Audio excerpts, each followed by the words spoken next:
Papa Dudut. Mapagpalang araw po sa iyo at sa mga nakatutong ngayon sa inyong programa na Barangay Love Stories.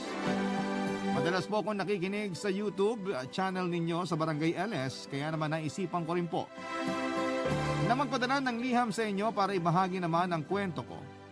Tawagin niyo na lamang po ako sa pangalang Radney, 33 years old na sa ngayon, at panganay sa magkakapatid. Ako rin ang nag-iisang lalaki sa amin at dalawa naman yung kapatid kong babae. Nagkatrabaho po ako bilang IT technician at sumulat po ako sa inyo para ikwento ang tungkol sa mga iniwan ng tatay ko nang pumanaw siya dahil sa cancer. Papadudot maayos ang naging buhay namin mula sa pagkabata dahil maganda ang trabaho ng tatay ko. Dati po siyang seaman at nang makaipon ay nagnegosyo na lamang. Magkasosyo sila ng kapatid niya sa buy and sell ng mga sasakyan at nakapagpatayo ng paupahan na may 10 kwarto. Bukod pa roon ang palayan nina tatay sa probinsya ng Quezon. Kung tutuusin nga po kahit na hindi na magtrabaho si Papa ay may kikitain na siya buwan-buwan. Pero mahal niya rin daw ang trabaho niya. Nakabili na rin siya ng bahay sa Tagaytay at may iba pa siyang mga property na hindi niya sinasabi sa amin kung nasaan. Bukod sa masipag ang tatay ko ay masasabi ko rin na magandang lalaki siya, makisig at malakas ang karisma. Kaya naman hindi na ako nagtaka noong malaman ko na nambababae siya noon. Pero kahit na ganoon ang tatay ko ay mabait naman siya at good provider sa amin. Nagagampanan niya ng maayos ang responsibilidad niya. Hindi lang sa pinansyal kundi pati na rin sa ibang mga bagay. Kahit busy siya sa trabaho ay nakakapunta pa rin siya sa mga importanteng events sa school ng mga nakababata kong kapatid, Papa Dudut. Naglalaan din siya ng oras para makasama kaming lahat, kumakain kami sa labas, namamasyal at kung ano-ano pa. Kaya naman naging kampante kami noon. Pero bago pa pumanaw ang tatay ko ay nalaman namin na may ibang babae pala siya na itago na lang natin sa pangalang Yula. May mga nabanggit na rin naman noon ang nanay ko na naging babae ni Papa, pero hindi naman daw ito naging ganong kaseryoso. Pero iba si Papa pagdating kay Yula. Mukhang tinamaan talaga siya at umabot pa sa puntong kinaya na niyang iwan si Mama para magsama na sila. Ang nakakatawa pa, kaedad ko lang ang babae niya. Pero dahil nagmana ako sa nanay ko na mabilis magpatawad, pinalampas ko pa rin ang mga nangyari. Hindi ko na rin noon mababago ang isip ni Papa. Pero kung meron mang mas apektado sa amin ay si Mama yon. Dahil doon ay sinikap naming iparamdam kay Mama kung gaano namin siya kamahal para hindi niya maramdaman na hindi na siya mahal ni Papa. Nasaktan kami nung tuluyan na nga kaming iwan ni Papa. Pinalo siya ng sakit niyang cancer. Lahat kami ay nagluksa at pag sinabi pong lahat ay kasama rin doon si Yula. Hindi na kami nagulat nang magpumilit po itong tumulong sa pag-asikaso sa funeral ng tatay namin. Inaasahan na kasi namin na mangyayari yon. Pero noong ikalawang gabi na ng burol ng tatay ko ay kinagulat naming lahat ang pagdating ng hindi inaasahang bisita, Papa Dudut.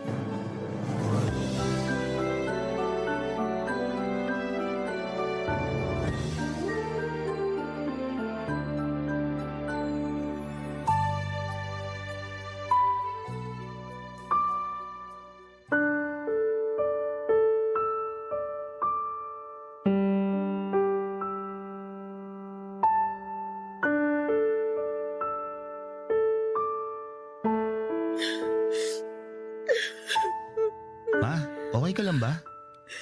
Mukha ba akong okay, anak? Wala na ang papa mo. Alam nga namang maging masaya pa ako. Alam ko po. Pero wala na rin naman tayo magagawa dun eh.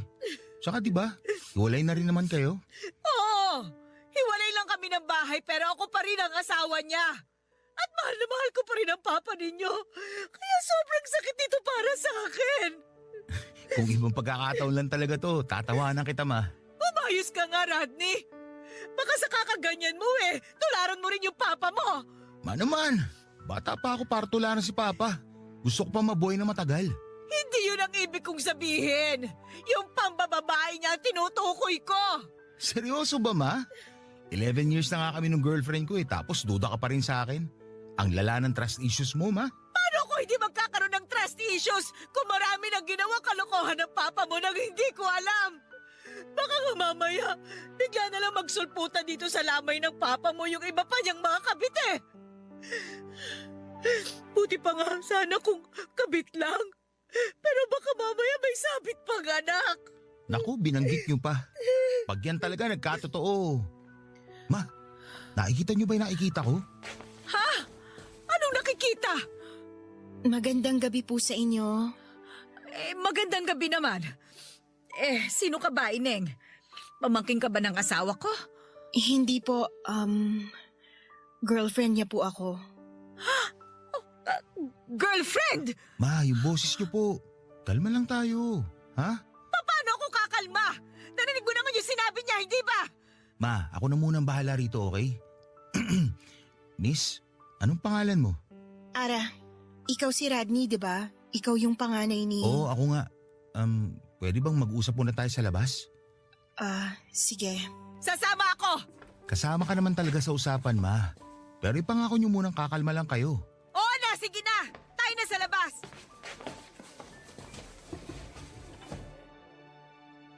Ilang taon ka na, Ara? 30. Ano? 30 ka pa lang? Mas matanda pa sa'yo yung panganay ko Alam ko pong magugulat kayo sa edad ko. At wala rin po akong balak na makipag-away sa inyo. Alam ko naman po na ikaw yung asawa ng boyfriend ko. Hindi niya nilihim sa akin yung tungkol sa una niyang pamilya. Abay, dapat ko bang ikatuwa yon? Ako yung asawa niya, miss. At ikaw, masyado ka pang bata para pumatol sa asawa ko. Marami ka pa namang makikilala na... Pasensya na po kayo pero wala na rin naman yung boyfriend ko. Isa pa, may anak din kaming dalawa. Nandito ako para makiramay at makita siya bago man lang siya mailibing. Ay, teka, sandali. Tama ba yung narinig ko? May anak kayo? Tama po, may anak kami. Hindi ko lang siya sinama rito kasi gusto ko muna makipag-usap sa inyo. Ay, ba't parang di na ako nagulat? Ma, pagbigyan na natin siya. Huwag na natin ipagdamot si Papa. Wala na rin naman tayo magagawa. Kung pagbibigyan mo yung babaeng yan, hindi ko siya aasikasuhin. Papa Dudut, dahil wala na nga si Papa, ay ako na muna ang tumayong padre de pamilya sa amin. Kapag hindi makapagdesisyon si Mama, ay ako na muna ang namamahala sa lahat. Madalas kasi siyang natatalo ng emosyon niya. Kaya naman ang dumating sa burol ni Papa ang isa pa niyang karelasyon, ako na lamang ang nag-asikaso. Hindi ko gusto na maraming babae si Papa. Pero alam ko rin naman na wala na sila ni Mama bago pa siya tuluyang nawala sa amin. Naintindihan ko rin naman ang nanay ko dahil pagdating sa papel ay kasal pa rin sila. Nang makausap ko ng masinsinan si Ara ay doon ko nalaman na balak na pala siyang pakasalan ni Papa. Nakaplano na raw noon ang lahat dahil desidido na ang tatay ko na hiwalayan si Mama. Nang mailibing naman si Papa ay nakausap namin yung kakilala niyang abogado. Bago pa pala siya mawala ay nahati na niya ang lahat ng mga naiwan niyang property. Doon na rin namin nalaman na hindi pala tinuloy ni Papa ang mag-file para sa annulment ng kasal nila ng nanay ko. Kay Mama napunta ang bahay, sasakyan at lupang nabili ng tatay ko sa Tagaytay. Siyempre may natanggap din kaming magkakapatid at lahat ng yon ay galing sa ipon ni Papa. Halos lahat naman ay sa amin napunta. Pero hindi namin inaasahan na may ibibigay din pala noon ng tatay ko sa mga babae niya. Nagalit si Mama pero pinayuhan ko siya na hayaan na lamang yon dahil ang mahalaga doon ay hindi pa rin kami nagawang kalimutan ng tatay namin. Pero sadya ring makulit ang nanay ko, Papa Dudut.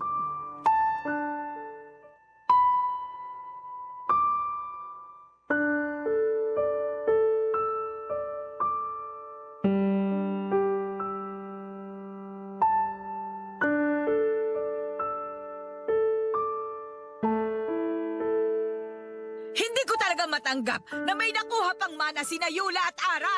Ma, hayaan na natin sa kanila yun. Si Ara, kailangan niya yung pera na tanggap niya kasi may anak sila ni Papa. Paano kung ikaw yung nasa sitwasyon niya tapos mag-isa mong palalakihin yung anak niyo? Pambihira naman kasi yung tatay mo. Hindi man lang inisip yung mararamdaman ko. Narinig mo naman yung sinabi nung Ara na yon, hindi ba? Matagal na silang nagsasama. Matagal na po sila nagsasama kasi matagal na rin naman po kayong hiwalay ni Papa. Malinaw naman po sa inyo na wala na kayo, hindi ba? Bakit ngayon pa kayo nagkakaganyan? Hoy Rodney, ako yung nanay mo ha? Bakit parang mas kinakampihan mo pa yung Ara na yon? Huwag mo sabihin nahawa ka na rin sa tatay mo. Ma, paulit-ulit na lang kasi to. Nakakainis lang kasi anak eh. Tanggap ko na nga yung sa kanila ni Yula. Tapos meron pa palang Ara. Baka naman may tinatago pang anak yung papa mo. Sa tingin ko naman po ma, wala nang ibang anak si Papa. Si Nayula at Ara lang naman yung nagpakita sa atin eh. Kasi kung meron pa at nalaman nilang wala na si Papa, baka magkakasabay pa sila nagpakilala sa atin. Ay nako, ewan ko ba pero iba itong pakiramdam ko eh. Parang hindi pa ito tapos. Pakiramdam nyo lang po yan ma. Pwede ho bang kumalma na kayo? Pag tumaas pa blood pressure nyo, baka magkita pa kayo kagad ni Papa niyan. Tumigil ka nga! Kinikilabutan ako sa'yo eh! Doon din naman punta nating lahat. Una-una lang talaga ma. Kaya habang humihinga pa tayo, sulitin na natin yung oras natin dito sa lupa. Sa tono mong yan, parang nakikita ko sa'yo yung tatay mo. Ay nako, sinasabi ko talaga sa'yo Rodney, wag na wag mong tutularan yung pagiging babaero niya. Tingnan mo nga si Ara, mas bata pa sa'yo. Parang kapatid mo lang yun eh. Ang pogi naman kasi masyado ni Papa. Sige, kampihan mo pa yung tatay mong ulupong. Sinusubukan ko lang maging sip-sip sa kaluluwa niya para hindi niya ako bisitahin tuwing gabi. Ay naku, ewan ko sa'yo. Oh, para saan naman yung buntong hininga nyo na yan? Naisip ko lang kasi anak, kahit naghiwalay na kami ng tatay ninyo, hindi pa rin niya hinayaang masira ng tuluyan yung pamilya natin. Paano niyo naman nasabi? Dalawa nga yung babae niya. Di pa ba tayo sira nun? Kasi marami siyang pagkakataon para mag-file ng annulment. Pero hindi niya ginawa, anak. Hindi niya itinuloy. Ay, namatay siya nang ako pa rin ang asawa niya. At sa akin pa rin niya ipinagkatiwala yung karamihan sa mga naipundar niya. Kaya nga dapat, magpasalamat pa rin po tayo sa kanya. Hindi naman siya nagkulang sa atin. Maloko lang talaga siya pero naging mabuting ama pa rin naman siya sa amin ng mga kapatid ko. Oo na. Tsaka alam ko rin naman na mas mahal mo yung papa mo. Kaya palagi mo siyang ipinagtatanggol eh. Si Mama talaga napakaselosa. Pareho ko kayong mahal. Pero syempre ako yung panganay. At ako rin yung nag-iisang lalaki kaya ngayong wala na si Papa, ako na yung magiging boses niya sa pamilya natin. Ay, salamat anak ha. Pagpasensyahan mo na ako. Ako dapat yung mas maayos mag-isip sa ating lahat. Kasi ako na lang yung magulang ninyo. Pero ako pa rin yung parang kailangan ninyong pagsabihan. Huwag niyo na po isipin yun. Basta mula ngayon, sagot ko na kayo. Papadudot ng mailibing si Papa at mahati-hati na ang mga ari-ariang naiwan niya. Inisip ko na yun na ang simula ng tahimik naming buhay. Gaya nga ng sinabi ko kay Mama, ako yung panganay at nag-iisang lalaki sa aming magkakapatid. Kaya sagot ko na sila.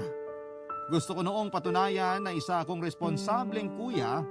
Natutuwa nga ako na kahit papaano ay naging patas si Papa sa mga naiwan niya.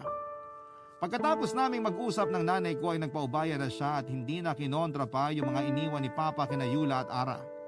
Hindi ko lang talaga akalain na sa edad kong 32 ay may kapatid pa ako na kapapanganak pa lamang. Sabi ni Ara ay nakita naman daw ng tatay ko ang anak nila bago pa may mangyari. Babae ang anak nila. Siguro kung hindi naging mabuting ama sa amin ang tatay ko ay magagalit ako kapag nalamang nagkaroon siya ng anak sa iba. Pero dahil hindi naman siya nagkulang sa amin ay parang naging madali na lang sa akin na tanggapin ang mga nangyari. Isa pa ay kung meron mang mas kawawa sa amin noon, yun ay ang anak ni Papa kay Ara dahil siya ang pinakabata. Ni hindi man lang niya naranasang makausap at makasama ng matagal si Papa. Hindi tulad namin na nasulit ang bawat oras na kasama siya. Papadudod kung kailan tanggap ko ng meron pa kaming kapatid sa ibang babae ni Papa ay okay rin naman si Mama. Saka naman namin nalaman na hindi pa pala tapos ang sorpresa sa amin, Papadudot, kahit na wala na si Papa. Barangay Love Stories. Barangay Love Stories. Papadudot, nung dalawin ko ang puntod ni Papa ay may naabutan ako doon. Hindi ko sigurado kung lalaki ba siya o babae kasi kung tindig yung titignan ay parang babae talaga. Pero panlalaki naman ang gupit at pananamit niya. May dala pa itong bulaklak at kandila. Kahit nakatagilid ito ay hindi pa nagpapakilala ay nagkaroon ako ng ideya. Aaminin ko na nagngingit-ngit na kagad ang kalooban ko ng mga sandaling yon. Kamukhang kamukha kasi siya ni Papa noong medyo bata-bata pa. At sa palagay ko ay nasa late 30s na ang edad niya.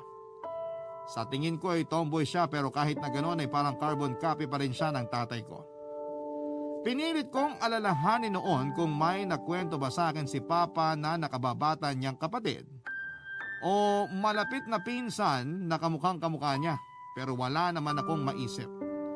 Kasi kung meron man ay imposibleng hindi niya yon sasabihin sa amin.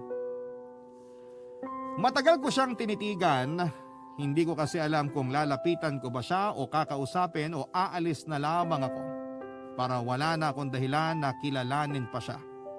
Pero nanatili lang talaga akong nakatayo doon. At nung humarap siya, nginitian pa niya ako na parang matagal na niya akong kilala, Papa Dudut.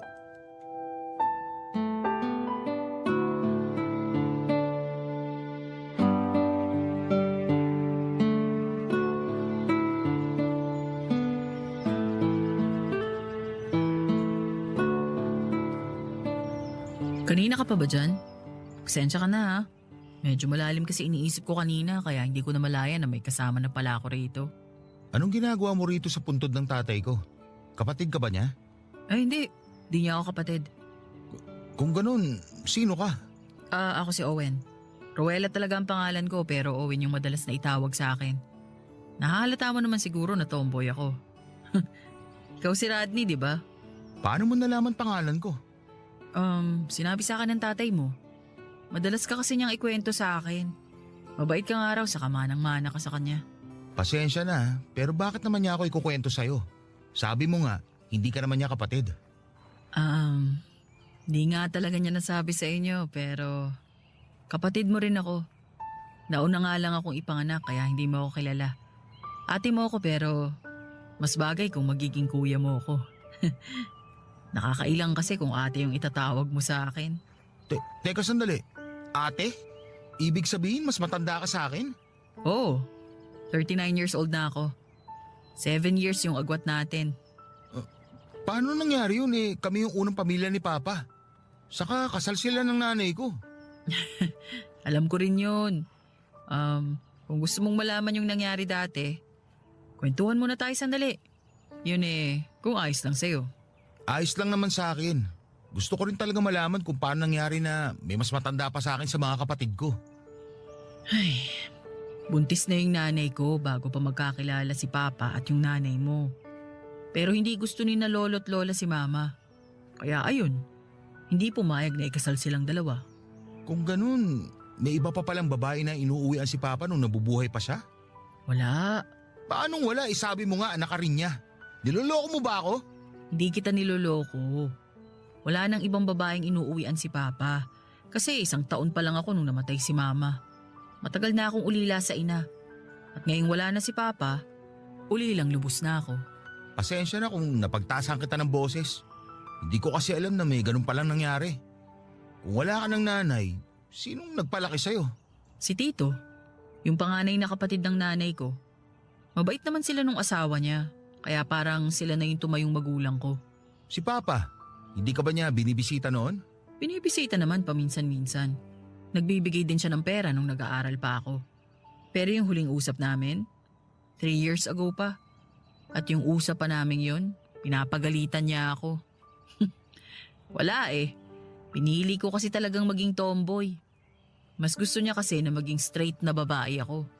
Tapos ayun, marami na rin akong napaiyak. Ikaw pala yung nagmana sa kanya. Kuwang-kuha mo nga yung katigasan ng ulo at kalokohan niya. Sinabi mo pa. Nga pala, di ba nasabi ko nga na madalas kanyang ikwento sa akin? Pinagmamalaki ka niya. Kasi kahit may pagkaloko-loko siya, nagkaroon naman siya ng matinong anak. At ikaw nga yun. Maiba ako. Alam ba ni Mama yung tungkol sa'yo? Hindi eh. Saka nakiusap din sa akin si Papa na wag na lang ako magpakilala sa nanay mo. Baka raw kasi sumama pa noon ang loob niya kasi nga may nauna pang naanakan kaysa sa kanya. Pero wala na ngayon si Papa. Baka naman pwede ka rin niya makilala. Sa'yo pa talaga nang galing yan ah. Seryoso ka ba? Na gusto mo akong ipakilala sa pamilya niyo? Gusto ko lang maging patas. Kung yung anak nga niya sa ibang babae niya, kinilala namin. Ikaw pa kaya na mas nauna pa sa amin ng mga kapatid ko. Kung tutusin, hindi ka naman anak ng kabit eh. Di kaya magalit ang mama mo? Ako nang bahala.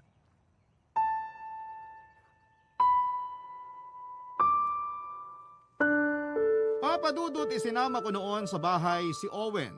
Gaya ko nung unay nagulat din sina Mama nang makita siya. Pero ang akala nila nakababatang kapatid siya ng tatay ko na inilihim lang sa kanila ni Papa, lalo na't magkamukha talaga sila. Laking pasasalamat ko na lamang noon na wala siyang balak manggulo. Maayos siyang humarap sa nanay ko at magalang ding nakipag-usap.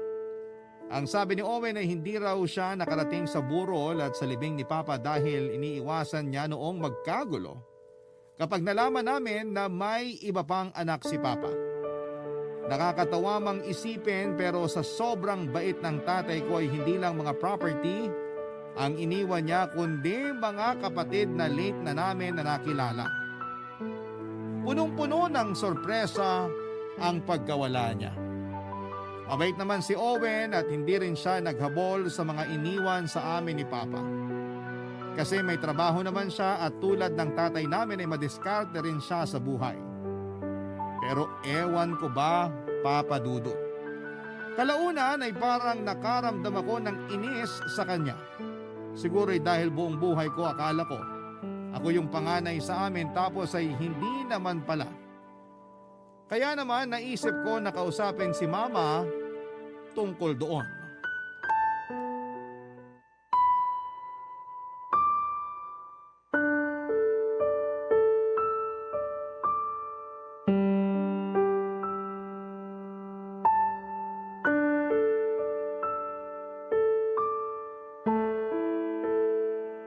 Ma, pwede ba tayo mag-usap? Oh, tungkol saan naman? Mukhang seryoso yung mukha mo ah. Teka, parang alam ko na. Yang kunot pa lang ng noo mo, basang-basa ko na yung nasa isip mo eh. Tungkol sana dun kay Owen. May mga gusto lang sana ako itanong.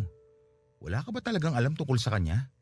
Nak, hindi ba sinabi mo na hindi na natin pag-uusapan yung tungkol sa ibang mga anak ng papa mo?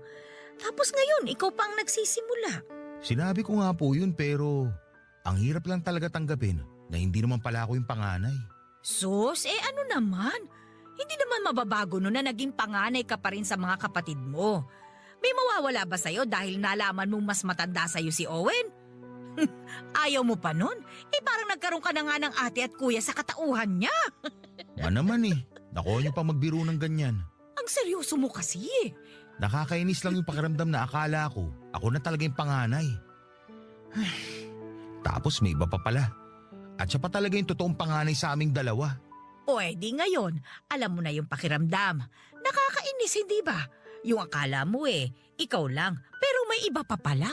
Iba naman yung sa inyo eh. Magkaiba lang yung kategorya.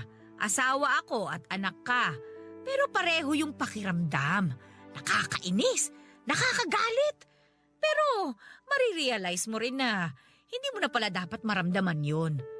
Tapos na Wala na yung papa mo. Ang magagawa na lang natin bigyan siya ng kapayapaan.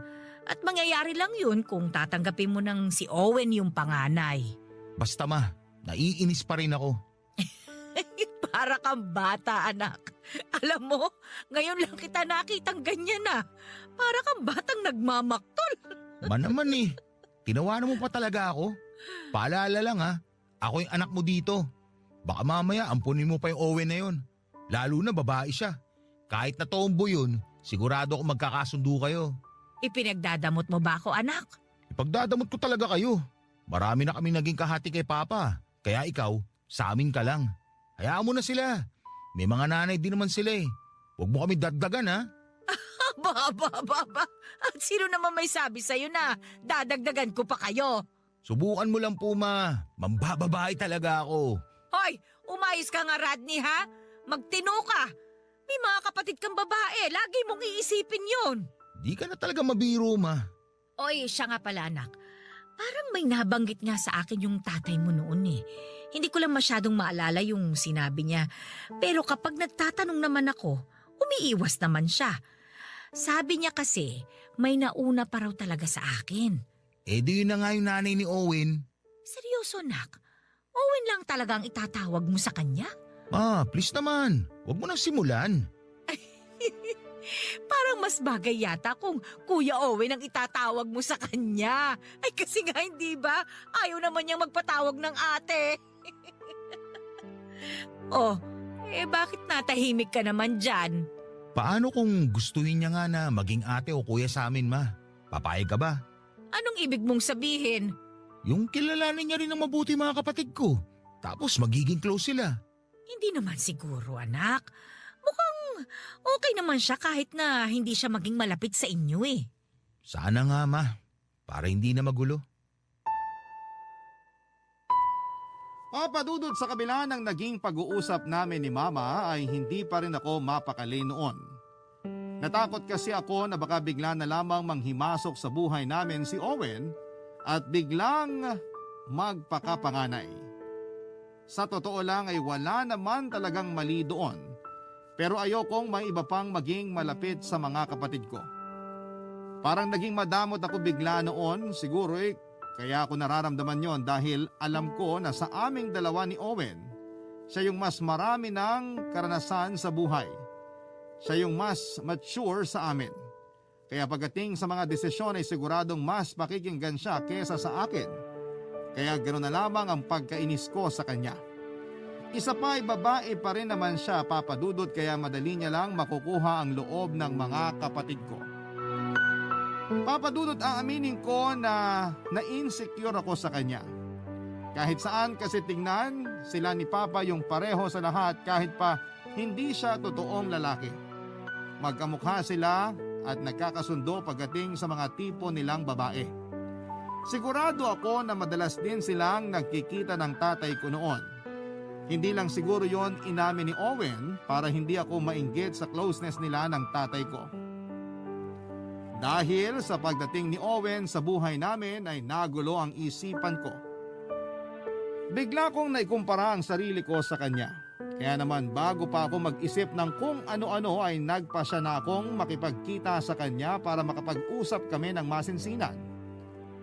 Baka sakaling kapag nakausap ko na siya ay mawala na yung insecurities na nararamdaman ko sa kanya, Papa Dudut, bilang isang panganay. Barangay Love Stories. Barangay Love Stories. Papa Dudut, hinanap ko ang social media account ni Owen. Hindi naman ako nahirapang mahanap yon dahil pareho lang naman kami ng ginagamit na apelyido.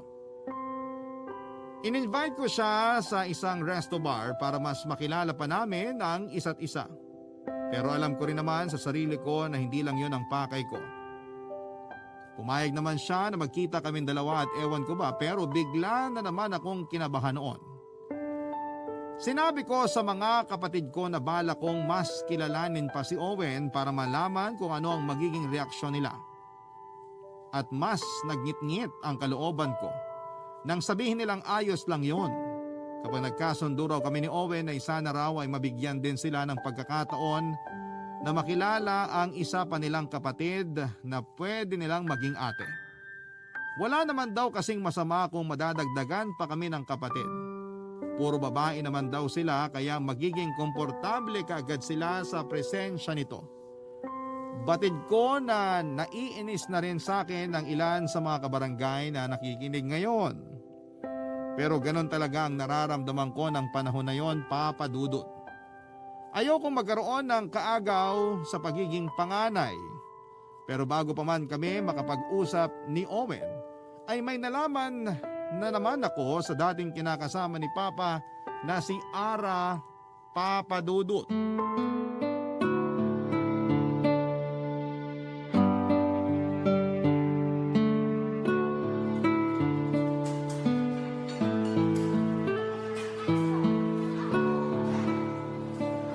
Buti na lang nakita kita rito. Bala ko pa naman sanang pumunta sa inyo para kausapin ka. Ba't mo ko gusto makausap? May kailangan ka kasing malaman. Ha? Ano naman yun? Huwag mo sabihin na may tinatago pa kayo ni Papa. Hindi, ano ka ba? Wala na akong may tatago sa inyo at wala rin akong dahilan para gawin yun. Eh ano nga? Huwag mo nang patagalin, sabihin mo na. May nakipagkita kasi sa akin. Kamukhang kamukha ng papa mo. Kala ko nga kapatid niya eh. Ay, pinuntahan ka pala. Ano raw sadya niya? Hindi ka nagulat. Ibig sabihin, nagkita na rin kayo? Si Owen yung tinutukoy mo, hindi ba? Oo, siya nga. Nagtanong kasi siya noon tungkol sa papa mo. Nagtanong din ba siya tungkol sa anak niyo? Oo, ang bait niya nga eh. Binila niya pa ng laruan yung anak ko. Tsaka, magaan ang loob niya sa bata. Eh, pal din pala eh. May sinasabi ka? Sabi ko, mabait nga pala talaga. Kala ko kasi kanina naiinis ka na eh. Pasensya ka na sa kadaldalan ko ah. Nga pala, baka may lakad ka. Naabala pa tuloy kita eh. Alam mo naman pala yung tungkol kay Owen. Wala naman akong lakad ngayon. Wala rin akong pasok sa trabaho. Tatapusin ko lang itong kinakain ko tapos uuwi na ako. Kamusta nga pala yung kapatid ko? Ha? Yung anak mo tinutukoy ko. Alam ko, pero nagulat lang ako na tinawag mo siyang kapatid. Akala ko kasi hindi mo gusto. Kung di ko siya gusto bilang kapatid, hinayaan ko pa sana magkagulo. Bukod sa nire-respeto ko yung desisyon ni Papa, yung naging anak nyo, walang kasalanan sa kalokohan ng tatay ko. Isa pa, wala na rin naman sila ni Mama nung naging kayo. Kaya walang dahilan para magalit ako sa bata. Salamat ah. Sobrang na-appreciate ko yung ginawa mo. Akala ko nga, paalisin niyo ako dun sa burol ng tatay mo eh. Pero mabait ka nga talaga. Hayaan mo na yun. Maliit na bagay lang naman yun. Saka ang mahalaga, naging patas si Papa sa lahat. Hindi sa lahat, Rodney. Anong ibig mo sabihin? Si Owen, wala siyang nakuha na kahit ano. Hindi siya pinamanahan ng papa mo. Labas na kami sa desisyon ni Papa. Kung ano yung nasa last will and testament niya, yun yung susundin. Wala nang iba. Sa bagay, mukhang hindi na rin naman kailangan ni Owen eh. Mukhang successful na siya. Namana niya sa tatay mo yung diskarte at sipag sa trabaho. Maganda na rin yung buhay niya kaya siguro hindi na naghabol sa mana. Kung nagkausap na kayo, ibig sabihin marami ka na ring alam sa kanya. Nabanggit niya kasi na naging close talaga sila ng... Alam ko na yun, okay? Hindi mo na kailangang ulit-ulitin. Hindi mo siya gusto, no? Wala ka na ron. Sabi ko na eh, hindi mo nga siya gusto. At alam ko kung bakit. Kung alam mo na, bakit ang dami pang sinasabi? Makauwi na nga.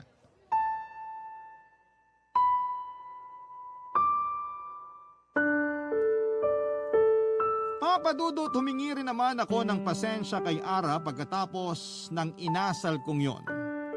Nadala lang din kasi talaga ako ng inis na nararamdaman ko para kay Owen.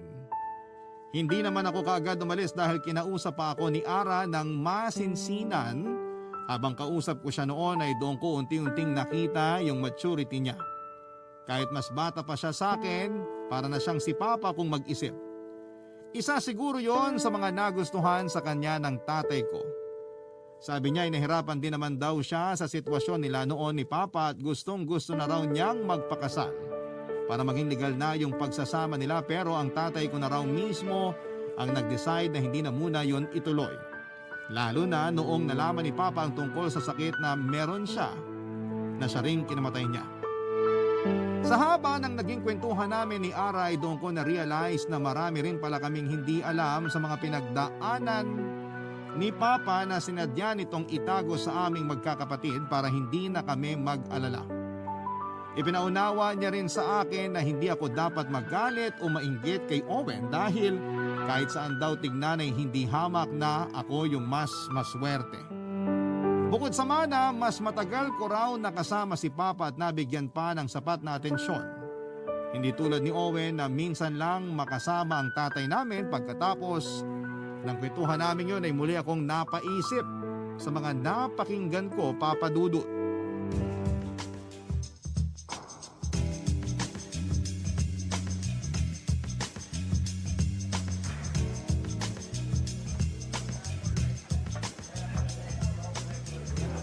Buti nakarating ka.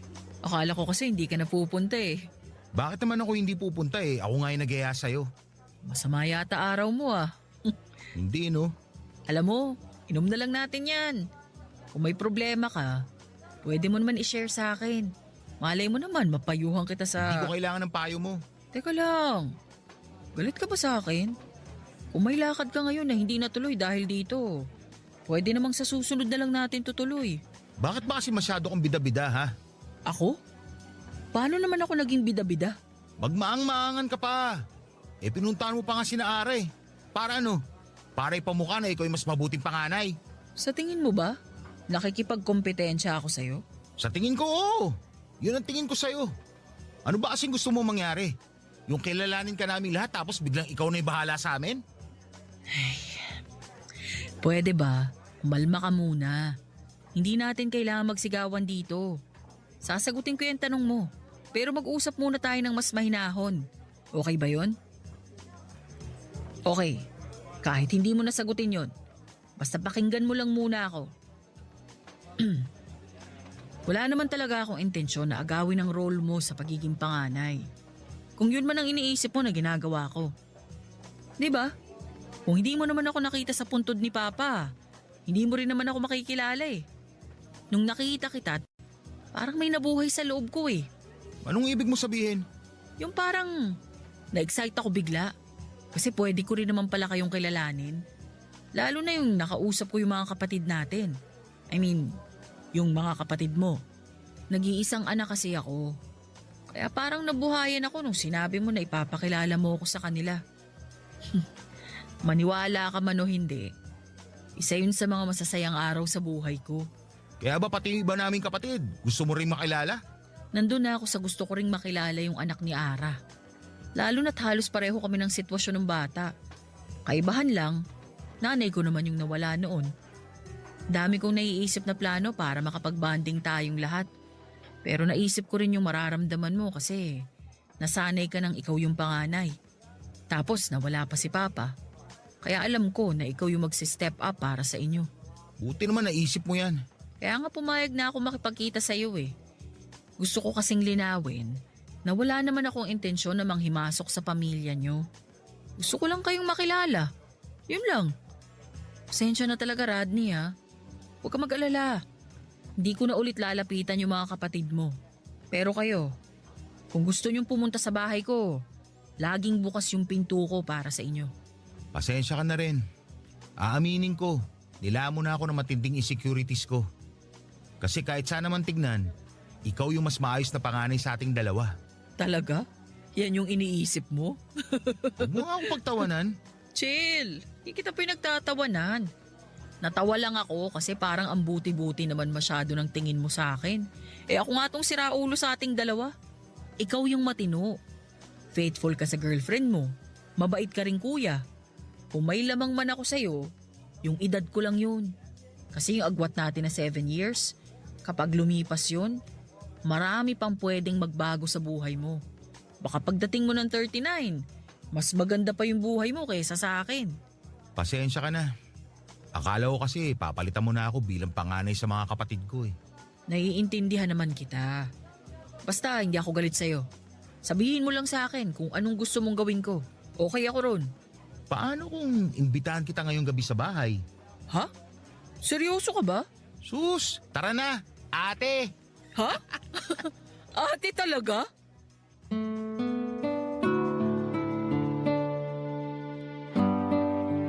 Papa Dudut, alam ko na nagulat din si Owen ang tawagin ko siyang ate sa kauna-unahang pagkakataon. Natatawa na lamang siya noong sumama siya noon sa akin sa bahay namin at nabigla rin si Mama nang makita niyang magkasama kami ni Owen. Sa dinner namin yon sa bahay ay hinayaan ko siya na makilala ang mga kapatid namin. Pati na rin si mama, akala nga ng nanay ko ay napilitan lamang akong gawin yon, kaya panay ang tingin niya sa akin tuwing napapakwento si Owen. Pero nilinaw ko sa kanya na ayos na sa akin ang lahat. Sa madaling salita ay binuksan namin ang pamilya namin para kay Owen. Doon ko mas lalong napagtanto na mabuti naman pala talaga ang intensyon niya. Ayaw nga niya na magpatawag na kuya sa mga kapatid ko kasi para sa akin lang daw dapat yon. Kaya naman hanggang ngayon Papa Dudut ay ate ang tawag ng mga kapatid ko sa kanya kahit na kinikilabutan daw siya. Natatawa na lang tuloy kami ni Mama kapag naririnig namin yon pero pumayag din naman si Owen doon. Madalas pa namin siyang binibiro dahil sa pagiging ate niya sa mga kapatid ko. Sa ngayon, Papa Dudut ay masaya na yung pamilya namin. Nawala man si Papa last year, may isa namang super cool na kuya/ate na dumating para sa amin. At kapag lumaki-laki na rin yung anak ni Ara ay siguradong may isasama na rin namin yon sa kulitan naming magkakapatid. Tungkol naman po kay Yula ay nag-asawa na siya ng halos kaedad niya lamang. Si Ara naman ay meron na ring mga manliligaw at syempre si Mama ay hindi na muli pang naghanap ng mapapangasawa. Masaya na raw siya na kami ang kasama niya. Hanggang dito na lamang po ang kwento ko, Papa Dudut. Maraming salamat po sa pagbabahagi ng aming kwento sa inyong programa. Pagpalain po sana ang Barangay LS na patuloy na nagbibigay ng pagkakataon sa aming mga tagapakinig na magbahagi rin ng aming kwento. Muli maraming salamat and God bless po sa inyo. Ang inyong forever kapuso at kabarangay, Radney. Dear Papa Dudut, magandang araw po sa inyo. Ako po si Orson, 25 years old na sa kasalukuyan. Nakapagtapos po ako ng pag-aaral pero dahil wala pong katulong ang nanay ko sa pagtitinda ng karne ng baboy, manok at baka sa palengke, minabuti ko na lamang pong samahan siya. Nagkatrabaho po ako dati kaso parang kasama ko rin naman ang nanay ko sa trabaho. Lagi po kasi siyang naghahatid at nagsusundo kaya wala naman din pong pinagkaiba sa noong nasa palengke na ako at sinamahan ko na siyang magtinda. Sa edad ko po na 25 ay NGSB po ako dahil po sa sobrang proteksyon sa akin ng nanay ko.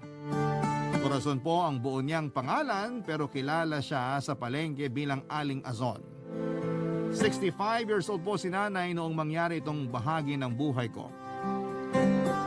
May edad na nang magbuntis si nanay kaya masasabi kong isa akong menopausal baby. Hindi po magandang nangyari kay nanay dahil nadisgrasya lamang siya at saka iniwanan. Nang malaman na buntis si nanay ay hindi na niya nakitang muli ang tatay ko. Kung tatay nga po siyang matatawag. Kasi hindi ko naman siya nakita at nakilala. Dahil po sa galit ay isang beses lamang siyang nabanggit sa akin ni nanay at hindi na naulit pa, Papa Dudut. Kaya ganoon na lang talaga ang bonding namin ni nanay kasi buong buhay ko kami lang ang magkasama. Ayaw kong madapuan ni nanay kahit sa langaw. Mas bubugawin niya ang langaw na dadalapo sa akin kesa sa tinda namin. Kumbagay ako po muna bago ang lahat para sa kanya. Yun po si nanay. Mabait si nanay pero pag medyo pakiramdam niyang naagrabyado ako ay nagiging masungit siya. Pero may isang babae sa palengke na hindi naman ako inaagrabyado pero kinakainisan niya. Ang babae pong sinasabi ko ay si Malaya. 24 years old siya noon, nagtitinda siya ng bottled water sa paligid ng palengke kaya kilalang kilala siya.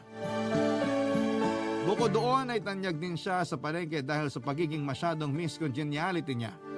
Yun siguro ang dahilan kaya naiinis si nanay sa kanya. Pinangatawanan ni Malaya ang pangalan niya kasi wala siyang pakialam. Gagawin niya ang gusto niya pero kahit na ganoon ay alam niya naman na dapat ay wala siyang masasagasaan. Mabait si Malaya at kilala siya sa palengke bilang babaeng bakla. Masaya siyang kausap at lahat ay natutuwa sa kanya at wala siyang na-offend. Kaya ewan kung bakit ang init ng dugo sa kanya ni nanay. Nilalayo ako ni nanay kay Malaya at laging sinasabi sa akin na iwasan ko daw siya dahil ramdam niya na kumikerengkeng ito sa akin. Ayaw pa akong magka-girlfriend ni nanay pero mas ayaw niyang maging girlfriend ko si Malaya, Papa Dudut.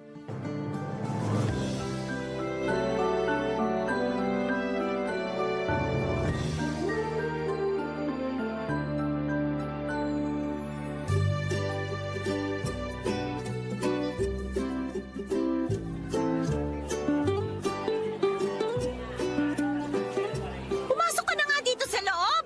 Ayusin ko lang po tong mga nasa harap. Ako na dyan! Dito ka na sa loob! Ito pong nasa styro box, bubuhatin ko dyan. Ako na! Nay, mabigat to. Ay, hayaan mo na, papabuhat ko na lang kay Mon pagdaan niya mamaya. Nay, iaangat ko lang naman dyan sa loob para may ayos na din natin. Hayaan mo na nga! Bakit ba, Nay? Ay, basta halika na dito! Mag-aalas 7 na! Bakit po? Anong meron sa alas 7? May papanuurin ba kayo? Wala! Bakit nyo inaantay ang alas 7? Abay, hindi ko inaantay!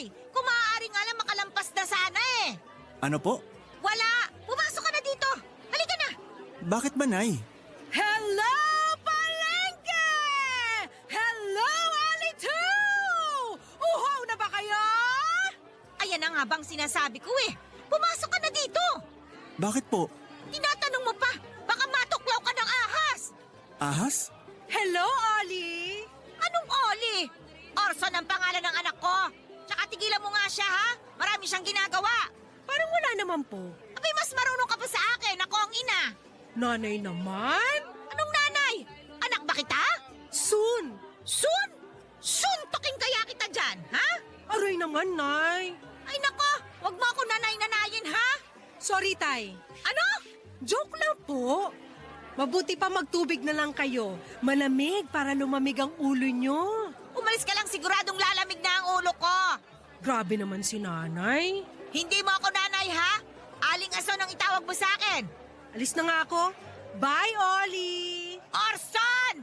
Po. Ay, hindi ikaw. Sinasabi ko dyan sa babaeng yan na Orson ang pangalan mo at hindi Oli. Umalis ka na nga, babae ka. Grabe talaga. Sige na nga. Bye! Ay, salamat. Nakalampas ng delubyo. Pwede ko na po bang ipasok yung styro box? Wag na. Hahanapin ko na lang si Mon sa labas. Nandyan lang yon. Nay, isang box lang yan. Hayaan mo na nga. May ipapabuhat pa din naman ako kay Mon. Sandali lang ako.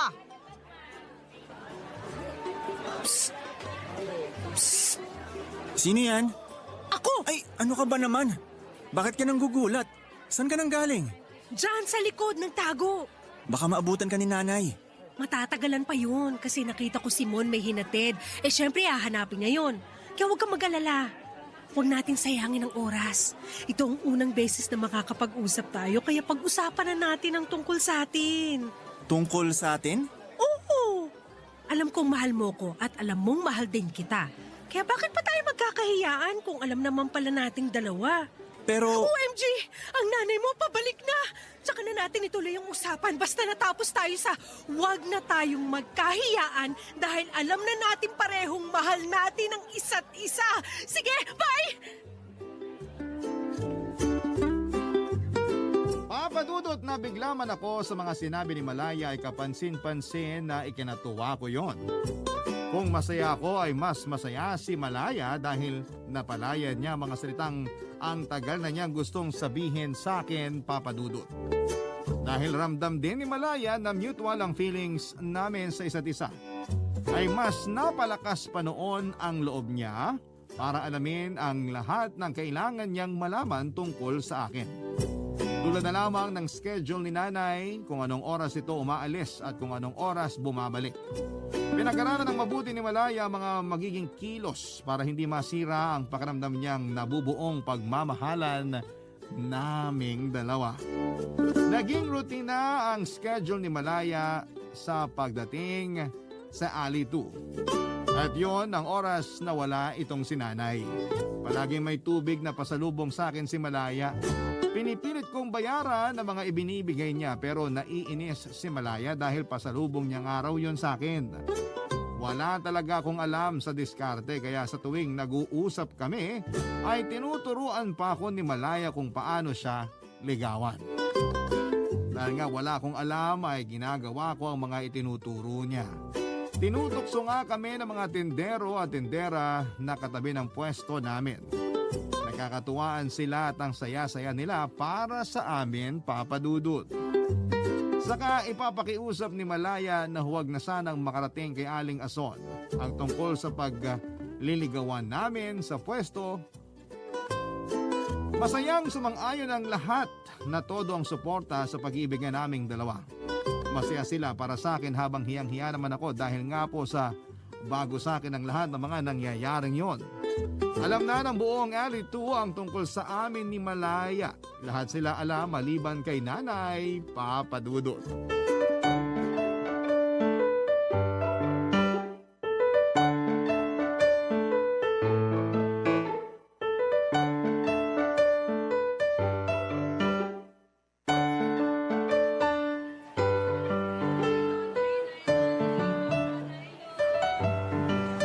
Hoy! Po? Ano ka? Ano po? Yung itsura mo, oh. Bakit ba parang balisa ka? Hindi po. Kanina ka pa. Parang hindi ka mapakali. Hindi po. Baka akala nyo lang po yun. Hello, anak kita ano? Sa akin ka nang galing kaya ramdam ko ang nararamdaman mo. Nay naman, para sa kambal lang yung nagkakaramdaman. Aba, marunong ka na ng mga ganyang biro, ha? Pinapatawa lang kita, Nay. Hindi pa po ba kayo aalis? Ay, iniisip ko pa kung o-order ako ngayon o hindi na muna. Paubos na po ang mga manok natin. Yung baboy, konti na lang. Ganun ba? Opo. Ay, sige, mabutit sinabi mo. Sige, aalis na muna ako ha at mag-order ako para bukas ng umaga may deliver na. Sige, Nay. Ingat kayo. O bakit para nagmamadali ka? Pinag-ingat ko lang po kayo. Okay. Sige, alis na ako. Opo. Hindi mo man lang ba ako pag-iingatin? Po? Di po ba... anyway, sige po, ingat, Nay. Alis na ako ha? Ay, ano ka ba? Nakakagulat ka naman? Yun nga yung point ng panggugulat. Saan ka ba galing? Dito, sa likod ng mga timba. Paano ka napunta dyan? Kanina pa ako rito. Kasi papunta na ako rito tapos gugulatin na sana kita. Tapos biglang tumayo ang nanay mo. Nandyan pa pala kaya napatago ako dito. Kanina ka pa dyan? Mga 30 minutes. Pasensya ka na. Ang tagal umalis ni nanay eh. Oo nga eh. Akala ko nakaalis na. Mabuti pala umalis. Kundi hanggang mamaya ka pa dyan. Oo nga. Pero kalimutan na natin yun. Ganon talaga ang pag-ibig. Minsan may sakripisyo. Nahihiya na nga ako eh. Saan? Lagi na lang ikaw nagsasakripisyo. Ano ba? Huwag kang ganyan. Malaki din ang sakripisyo mo sa pagtatago sa nanay mo. Alam kong mahal mo siya pero naglilihim ka pa rin. Oo, pero hindi naman masama ang ginagawa natin eh. Ay, hindi! Hindi! Talagang Nay! hindi! Nay! Hindi kita anak! Tawag ng nanay! Nay naman, bakit niyo ako itinatakwil agad? Hindi ikaw! Siya ang hindi ko anak! Magiging! Magiging kulay talong ka kapag hindi mo tinigilan ang anak ko! Kung ano-anong kabulastugan ang tinuturo mo! Nay, hindi naman po. Kita mo? Harap-harapan na nagsisinungaling sa akin ang anak ko! Nay, nagkakamali ka. Ikaw ang nagkakamali! Maling-mali na pinili mo ang babaeng ito kesa sa akin! Nay, wala naman akong pinipili sa inyo. Ano? Ibig kong sabihin, wala akong hindi pinipili. Ano? Naguguluhan na ako. Huminahon ka, Oli. Orson! Po, Hindi ikaw! Ang ibig kong sabihin, ito kasing babaeng ito eh! Orson ang pangalan ng anak ko at hindi Oli! Huwag mo nga siya matawag-tawag na Oli!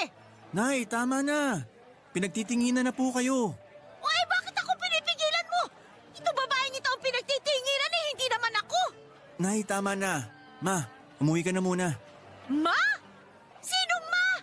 Yung babaeng yan ang tinatawag mong ma? Opo, Ma. Short for Malaya. Mas bagay sa kanya ang tawag na malayo kesa sa malaya! Umalis ka na nga babae ka bago pa magdilim ang paningin ko sa'yo! Layuan mo ang anak ko, ha? Sige. Bye, Oli. Bye, Nay.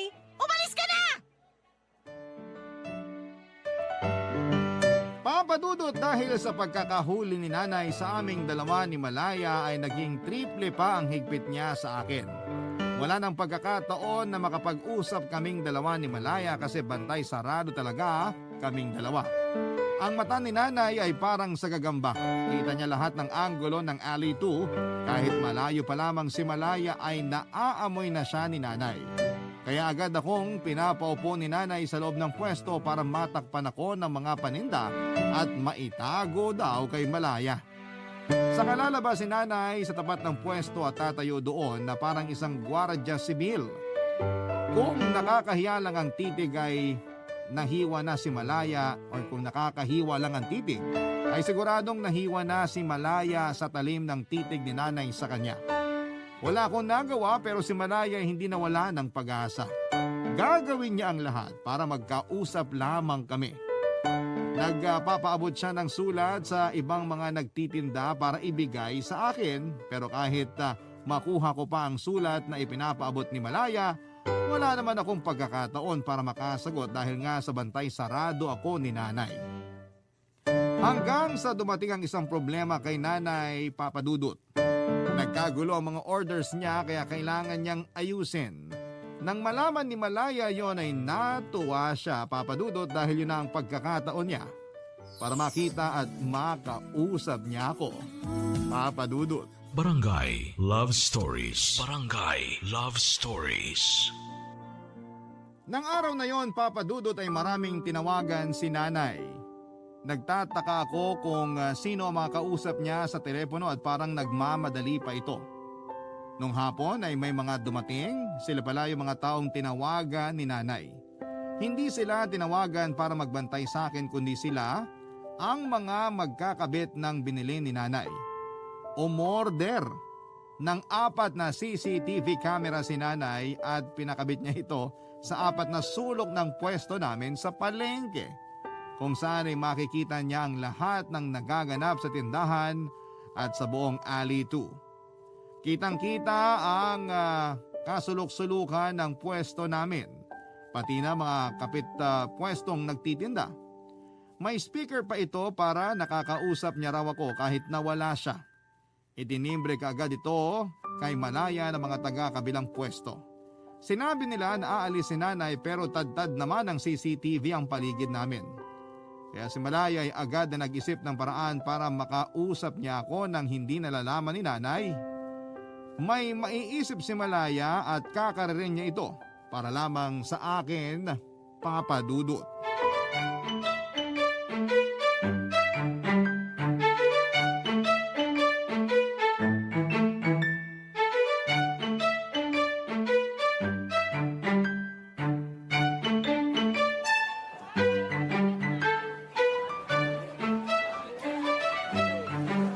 Oh, ayan ka na naman.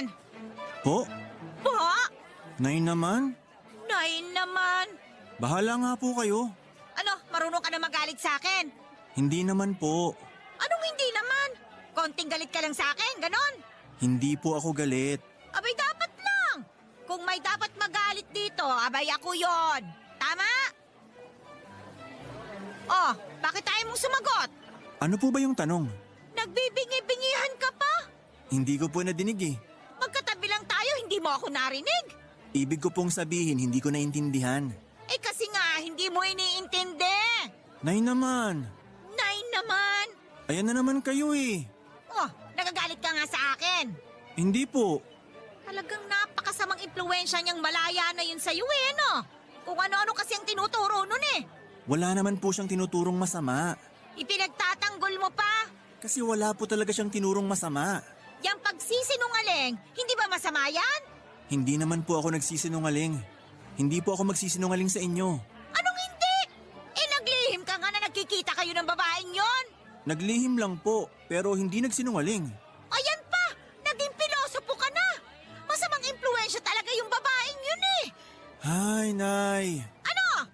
Wala po. Oy siya, sige. Alis na ako ha. Opo, Hindi pa ako tapos magsalita. sorry po. Aalis ako, baka mamaya makipagkita ka na naman sa babaeng yon. Malalaman nyo naman? O paano ko malalaman? Wala po. Ano po bang ipagbibilin nyo? Isa lang. Iwasan mo ang Malaya na yon. Opo. Oh, bakit labas sa ilong ang sagot mo? Mag-ingat po kayo. Oh, bakit nagmamadali ka? Akala ko aalis na kayo. Nagbibilin pa ako, oh. Sige po. Ano pa pong bilin nyo? Iwasan mo si Malaya, ha? Nasabi nyo na po yan. Pwes, inuulit ko. Iwasan mo si Malaya.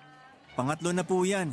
Oo, at uulit-ulitin ko pa. Iwasan mo si Malaya. Iwasan mo si Malaya. Iwasan mo si Malaya. Meron pa po? Oo, iwasan mo si Malaya. Yun lang. Sige na, alis na ako. Ingat po.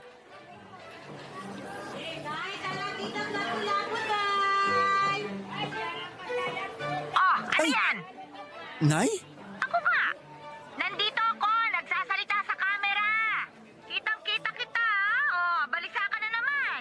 Nag-aayos lang po ako ng paninda. Iwasan mo si Malaya, ha? Paulit-ulit naman kayo eh. O bukas, magre-record ako para ipe-play ko na lang sa'yo mayat maya. Papa Dudut, alam ko po na mas bantay sarado pa ako kahit wala si nanay sa tindahan.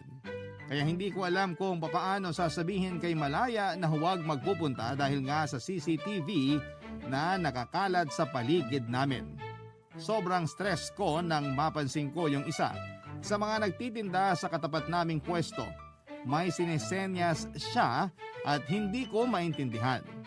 Habang nagsesenyasan ay nagulat na lamang kami nang biglang nagsalita si nanay sa camera. Kaya hindi alam ng ibang nagtitinda kung paano makikipag-usap sa akin nang hindi nalalaman ni nanay kasi nga ay nagmistulang mga mata ni nanay ang mga kamera. Kada senyas ng ibang tindero at tindera ay napapansin kaagad ni nanay kaya hindi nila masabi ng maayos sa akin ang mga gusto nilang sabihin. Pati sa mga kasamahan naming nagtitinda sa alito ay walang tiwala si nanay. Kaya kahit malit na galaw ng lahat ay pinaghihinalaan niya kaagad. Kahit ang usapan mismo ng mga tindera na hindi naman tungkol sa akin o hindi naman ako ang pinag-uusapan ay pinaghihinalaan na kaagad ni nanay na baka raw may mga codes sila na ginagamit. Natatawang naiinis na lamang ang ibang mga tindera. Ang iba ay kakanta ng malakas para ma-distract si nanay sa panonood ng nagaganap sa palengke sa cellphone niya. Gusto lang pala akong sabihan ng mga kasamahan ko doon na nasabihan na nila si Malaya sa nangyayari sa pwesto namin at may plano na siyang gawin. Kahit may nakaabang na palang plano si Malaya ay hindi ko kaagad nalaman yon kasi nga ay hindi kami magkakaintindihan ng mga kasamahan kong nagtitinda sa palengke. Hindi sila makahanap ng tiyempo na masabi sa akin ang big plan ni Malaya dahil nga sa higpit ng pagbabantay ni Nanay Papa Dudut.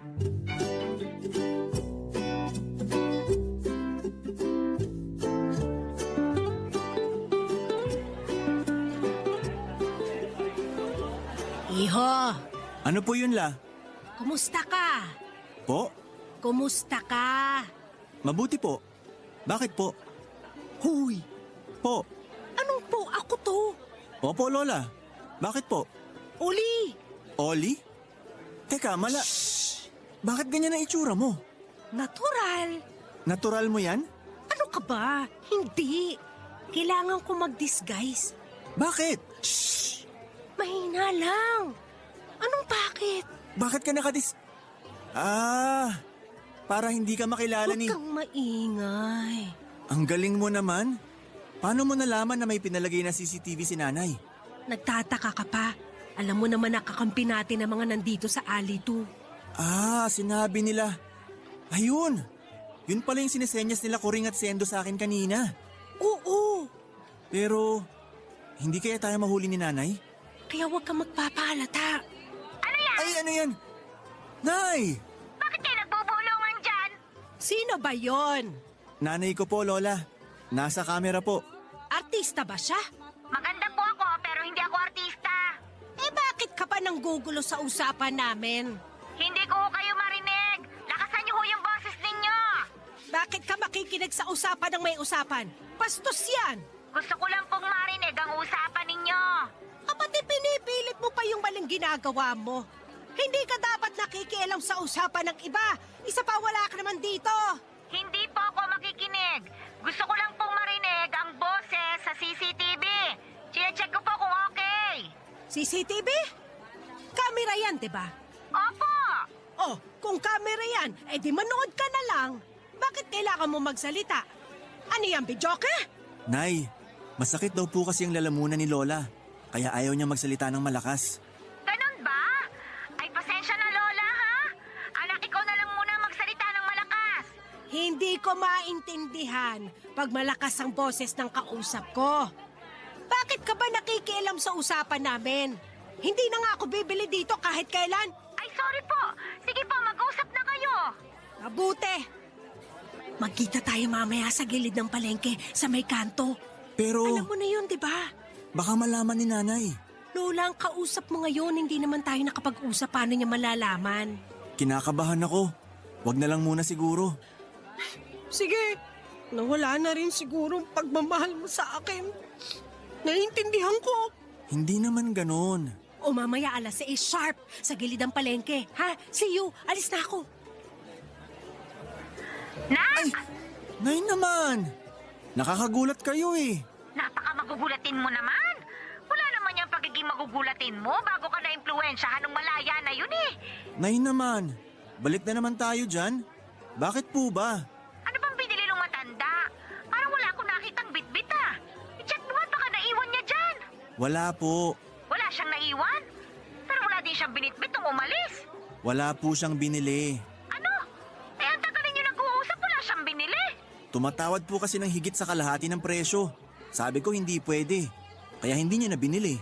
Ay, oo, eh tama ka naman. Abusado naman yung matandang yun.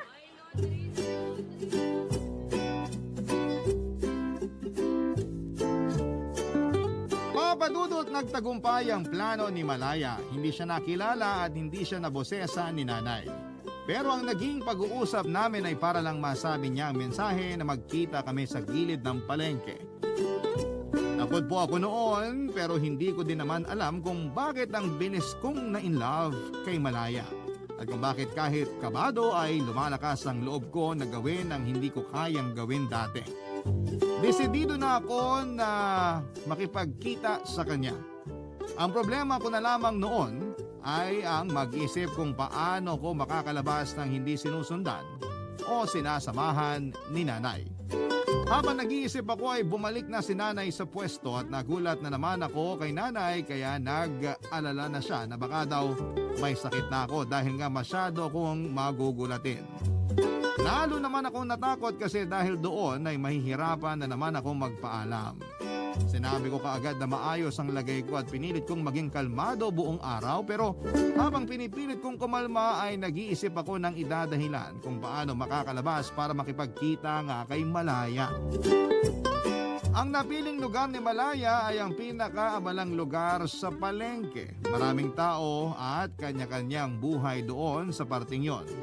Walang nakikialam sa'yo. Kaya kahit mag-usap kaming dalawa ng tungkol sa amin, ay walang makikialam at walang makakarinig. Hanggang sa malapit ng mag-6, ang naisipan kong paalam ay ang pagtatapon ng basura. Ang babaw na dahilan pero nablangko na kasi ako noon. Wala na kasi akong maisip pa.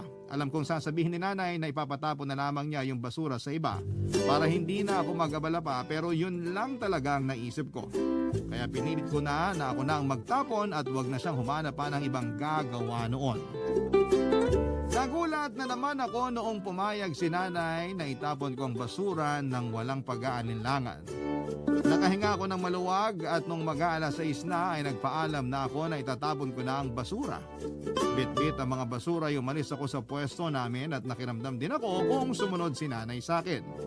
Pero hindi. Malayo na ako at natanaw ko si Nanay na nasa pwesto pa rin at abala sa pagkwekwenta ng mga kinita niya sa buong araw. Pero may duda pa rin ako, Papa Dudut, kaya pagliko ko sa kanto ay nagmadali talaga akong maglakad. Papa Dudut. Barangay Love Stories. Barangay Love Stories. Halos tumakbo na ako sa sobrang kaba, Papa Dudut. Nalampasan ko pa nga yung basurahan kaya bumalik pa ako para itapon yung basurang bitbit ko. Saka ako muling nagmadali papunta kung saan kami magkikita ni Malaya. Sa gilid ng palengke sa lugar na usapan naming dalawa ay malayo pa lamang ay kita ko na si Malaya na nakangiti. Kahit masaya rin naman ako ay hindi ako makangiti ng tama dahil nga sa nararamdaman kong kaba, takot at pag-aalala. Alam naman ni Malaya kung bakit ganon ang itsura ko kaya pinakalma niya muna ako sa tubig na dala niya.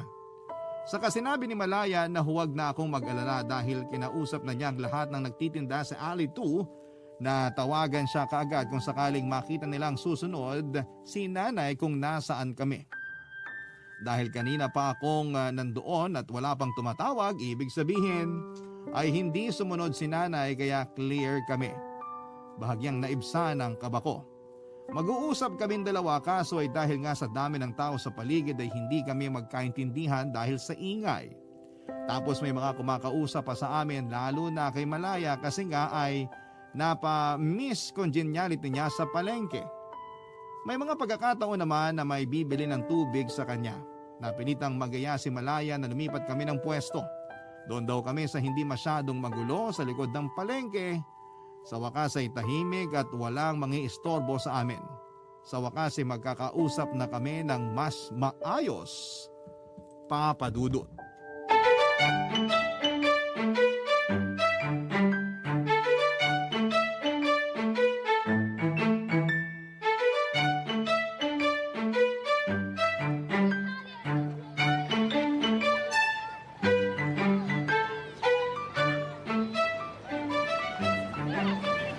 Huy, huwag ka na nga mag-alala. Baka mahuli kasi tayo ni nanay. Ano bang kinakatakot mo? Hindi naman tayo gumagawa ng krimen at hindi naman pulis ang nanay mo. Pero kilala mo naman si nanay. Actually, hindi. Gusto ko talaga siya makilala, kaso ayaw niya makipag-usap. Ang ibig kong sabihin, kilala mo naman ang ugali niya kapag kausap kita. Bakit magalit sa akin ang nanay mo? Hindi lang naman sa'yo, kundi sa lahat na nagkakagusto sa akin. Pero iba yung higpit niya nung ako na eh. Paano mo nalaman? Ano ka ba? Alam mo naman ang palengke, parang magkakakilala lahat ng tao. Kaya pag may chismis, alam na agad ng lahat. Anong chismis? Yung tungkol dun sa dating nagtitinda ng bigas sa bungad, yung nagsara na. Si Monica? Oo, nabalitaan ko na kinausap ng nanay mo yun. Tapos ayun, sumuko agad. Weak siya, pero ako hindi. Salamat ha. Saan naman? Kasi kahit kung ano-ano lang sinasabi sa'yo ni nanay, hindi ka sumusuko. Hindi naman siya ang gusto ko maging boyfriend, kundi ikaw. Kahit na, hindi mo pa din ako sinukuan. Ilang babae na ba ang sumuko? Madami na. 15 pa lang ako nagsimula ng palayuin ni nanay ang mga nagkakagusto sa akin. Akala ko noon ganun talaga kasi nga 15 lang ako. Bata pa ako. Kaso nung mag-23 na ako, napansin ko ganun pa din si nanay. Parang iba na. Hayaan mo na yun. Kalimutan mo na. Naiisip ko lang naman. Okay lang na pinalayo sila. Kasi kung hindi, baka hindi tayo nagkalapit. Kung sa bagay, Hindi mo ba nasasabi sa nanay mo ang damdamin mo? hindi eh. Kasi palagi pagpasimula pa lang ako, parang alam na niya na doon pupunta ang usapan. Kaya ayun, agad niyang binabago ang usapan. Sad. Pero huwag ka mag-alala. May naisip na akong paraan para mabago ang isip ng nanay mo. Talaga? Oo naman! Ako pa ba? Ano yung naisip mo? Bago ko masabi yon, punta muna tayo sa first step. First step? Oo! Anong first step? Aba, kailangan muna maging opisyal na tayo na. Sagutin mo muna ako. Bakit ako ang sasagot sa'yo? Hindi ba dapat ikaw? Alam mo naman na oo ang isasagot ko, kaya ikaw ang gusto kong malaman ng diretso kung mahal mo rin ba ako. Ngayon lang ako nakaramdam ng pagmamahal at masaya ang pakiramdam.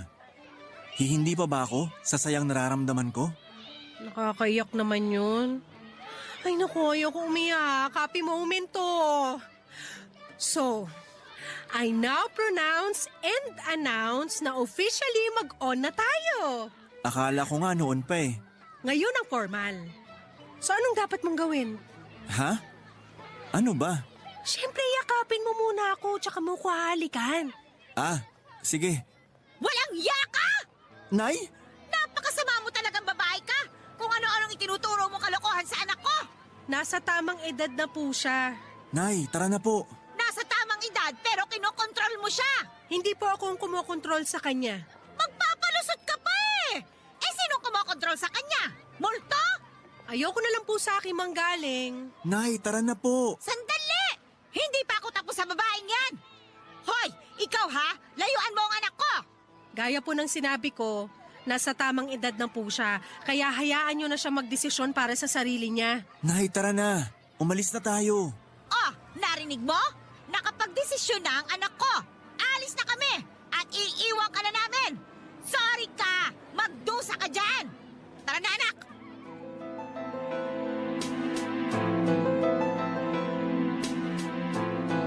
Papadudot, mas tahimik nga ang nilipatan namin pero may dala palang problema ang katahimikan na yon. Dahil nga sa lumipat kami ng pwesto ay nawala sa isip ni Malaya na timbrihan ang mga tindera. Ang mga tindera naman sa alito ay hindi na lang pinansin ni nanay noong umalis. Total hindi naman daw ito papunta sa direksyon kung saan yung una naming pwenestuhan bago kami lumipat. Ang nangyari noon ay hindi nagpunta si nanay sa gilid ng palengke pero doon pala niya gagawin malapit sa pwesto kung saan kami lumipat ni Malaya para tahimik. Siyempre galit na galit si nanay, kinumpronta niya si Malaya. Ang maganda na nga lang ay kahit galit si nanay ay hindi naman umabot sa sakitan ng mga nangyari. Skandalong pagsigaw lang ang nanaig sa eksena at dahil walang masyadong tao roon ay wala rin namang mga naging saksi. Si Malaya naman ay hindi na lumaban. Kahit alam niyang nabungangaan siya ni nanay ay kalmado lamang siya. Dahil na rin kampante siya na mahal namin ang isa't isa. Kahit alam naman niya na si nanay ang kumokontrol sa buhay ko ay medyo tinamaan din si Malaya noong masabihan siya ni nanay. At dahil kasi sa kagustuhan ni Malaya na matuto ako ay nadidiktahan niya ako sa mga dapat at hindi ko dapat gawin. Pero kahit na ganoon ay hindi naman nawalan ng pag-asa si Malaya na magbabago or mababago niya ang isipan ni nanay. Pero dahil alam niya na matagal pa bago mangyari yon ay napunta na siya sa plano ng pagpapakasal. Matapos ang komprontasyon nila ni nanay ay binalak na niyang sabihin or sabihan ako na magtana na raw kami at diretsong magpakasal na. Kaso kinabukasan nang pumunta siya sa pwesto namin ay sarado na ito. Kaya hindi niya nasabi ang plano niya. Inisip niya na baka nagpapalamig si nanay kaya sinarado ang tindahan.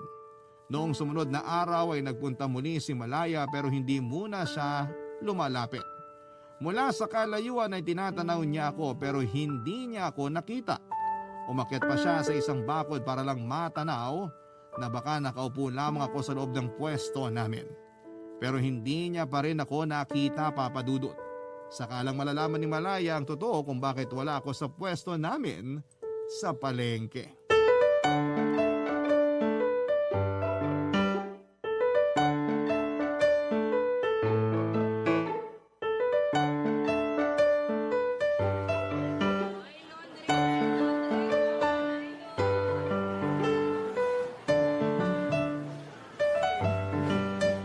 Hay nako, para akong nasa zoo. May giraffe na nagkakanta haba-haba ang leeg. Hello, Suke! Tubig kayo dyan! Patay mali siya. Pantawid uhaw! Kawawa. Ay, Aling Ason, nandiyan pala kayo. Ay, natural. Pwesto ko ito eh. Oo nga po eh. Tubig po. Mas kailangan mo yan. Bakit po? Wow! Kunyari pa walang alam pero ang totoo, hindi mapakali. Si Orson po. Ayun! Nakikita mo ba? Hmm? Hindi nga po eh. Oh, di wala dito.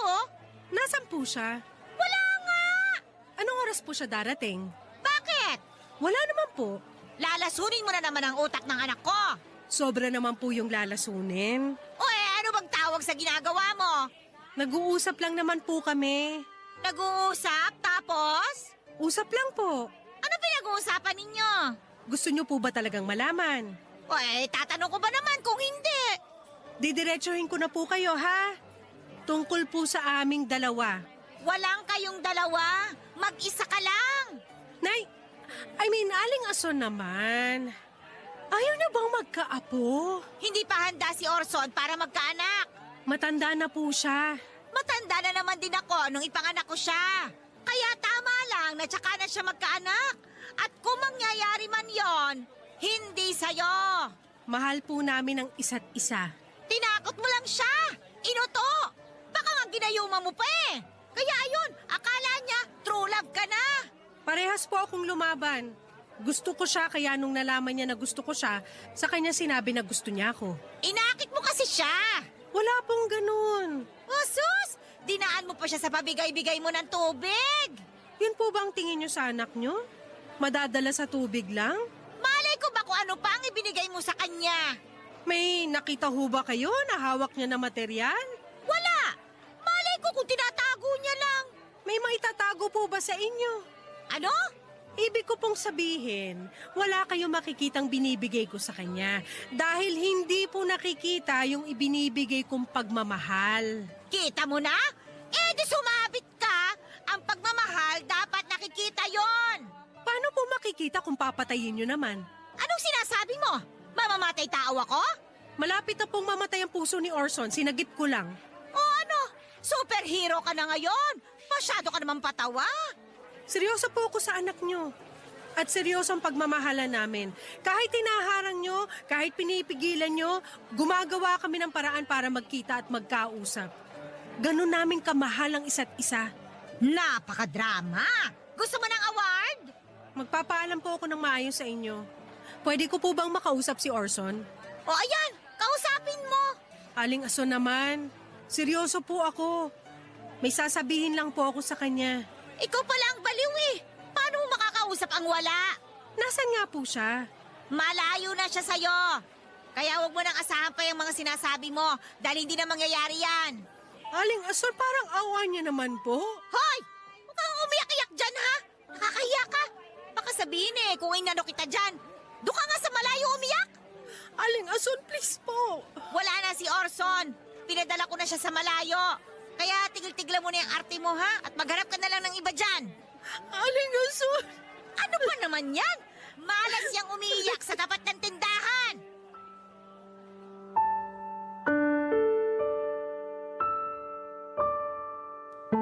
Grabe ang iyak ni Malaya noon, Papa Dudut. Hindi talaga tinablan ng awa si nanay at sobra ang pagtatago niya sa akin ng mga oras na yon. Ang hirap ng sitwasyon.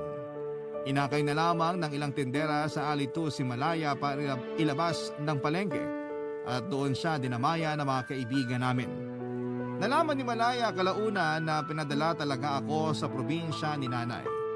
Hinatid ako ni nanay noong araw na nagsara ang tindahan at iniwan ako doon kina lolo at lola pagkahatid sa akin. Iniwan ako na parang bata para lang mailayo kay Malaya. Sobrang lungkot ni Malaya kahit alam na niya na nasa probinsya ako ay hindi naman niya alam kung saang probinsya. Nagmatigas talaga si nanay kahit nagmamakaawa na si Malaya ay hindi talaga niya ako itinuro. Sa probinsya naman ay nalaman nila lolo at lola ang totoong dahilan kung bakit ako iniwan ni nanay sa kanila. Nagulat sina lolo at lola sa kwento ko. Kinausap nila ako ng masinsinan at pinayuhan na sundin ang tinitibok ng puso ko at huwag ang desisyon ng iba para sa akin. Sinabi rin nila ang nabanggit ni Malaya sa akin dati na nasa tamang edad na ako at dapat ako na ang magdesisyon para sa sarili ko. Sa palengke naman ay bigla ring hindi na nagpakita si Malaya. Dumating ang punto na pati si nanay ay hinahanap na rin si Malaya pero hindi dahil nag-aalala siya, kundi para makasigurado lang na na-dispatch na din si Malaya gaya ng mga naunang babaeng nagkagusto sa akin. Nakinggulat daw ni nanay noong malaman niya na nasa probinsya na rin si Malaya. Pero ang hindi alam ni nanay, sa probinsya namin nagpunta si Malaya. Nang iwan ako ni nanay kina lolo ay kinuha niya rin ang cellphone ko. Kaya wala akong kontak kahit kanino sa Maynila, lalo na kay Malaya. Pero isa sa mga kasamahan naming nagtitinda doon ay taga-probinsya namin. Tumawag siya kina lola para magtanong kung nandun ako at nang masigurado niya ay sa kanya pinakiusap sa akin si Malaya. Kaya ayun po, nakapunta si Malaya sa bahay ni lolo at lola sa probinsya sa tulong ng mga kaibigan naming tindera sa palengke. Hindi nga nagtagal ay nakarating din kay nanay ang balita na nasa probinsya namin si Malaya. Pagtawag ni nanay kina lolo at lola ay nagulat ito na nagpakasal na pala kaming dalawa. Pumayag kasi sina lolo at lola na magpakasal kami dahil nasa tamang edad na ako. Naiyak si nanay sa balita pero siya pa ang pinagalitan ni na lolo at lola. Pinagsabihan siya na mali ang ginagawa niya sa akin. Kalaunan ay natauhan din si nanay at wala na siyang nagawa kundi ang tanggapin na lamang ang nangyari dahil nga sa kasal na kami. Pero syempre kinakailangan pa rin namin kausapin si nanay. May tampo siya pero naiintindihan niya ang mga nangyari. Sa ngayon ay may anak na lalaki na kami ni Malaya Papadudot. Kaya tuluyan na ring sumaya si Nanay Azon. 5 taon na ngayon ang anak namin na pinangalanan naming Oli. Mahal na mahal siya ni nanay at tanggap na rin niya si Malaya bilang anak. Pero ang nakakatakot ay nakikitaan namin si nanay ng paghihigpit kay Oli. Kaya inunahan ko na siya, Papa Dudut, na huwag igaya sa akin si Oli. Nahimas-masa naman si nanay at naging maluwag na siya kay Oli at hinayaan na kaming mag-asawa ang magdisiplina. Maraming salamat po, Papa Dudut, sa inyong oras sa pagbabasa ng kwento ko. Hiling ko na marami pang kwento ng mga kabarangay ang mabigyan ng pagkakataon na maitampok sa Barangay Love Stories. Ang sarap po kasi sa pakiramdam kapag narinig ang mismong kwento namin sa Barangay LS. Ingat po kayo lagi. Ang inyong forever kapuso at ka-barangay, Orson.